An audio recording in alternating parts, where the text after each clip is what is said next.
Hello বন্ধুরা, আমি যেহেতু এখন আমার ছাদ বাগানের প্রতিটি গাছ থেকে ফলন নেবো, তাই গাছের এই সময় খাদ্যের প্রয়োজন। তো আমি আগের ভিডিওতে দেখিয়েছি যে গাছে আমি সুফলা আর শস্যের খোল দিয়েছিলাম গত পরশুদিন।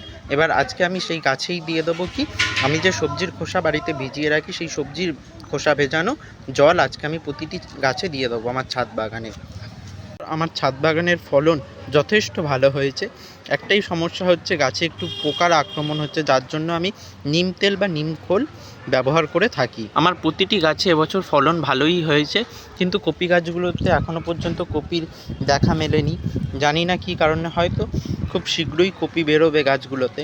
হচ্ছে সবজির খোসা ভেজানো জল। সবজির খোসাটা আমি একটা পাত্রে পচাই জল দিয়ে, সেই জল এর মধ্যে 40% রয়েছে সেই পচানো জৈব তরল, যা বলতে পারো গাছের একেবারে অমৃত, আর বাকি 60% রয়েছে সাধারণ নর্মাল জল। এটি আমি এখন প্রতিটি গাছে দিয়ে দেবো, এই 1 মগ বা 1 কৌটো করে, ঠিক গাছের গোড়ায় আমি দিয়ে দেবো। তোমরাও এই প্রসেসটি ফলো করতে পারো, এর ফলে তোমাদেরও ছাদ বাগানের গাছের ফলন ভালো হবে, গ্রোথ ভালো হবে এবং সারা বছর ছাদ বাগানের গাছ সবুজ এবং সতেজ হয়ে থাকবে।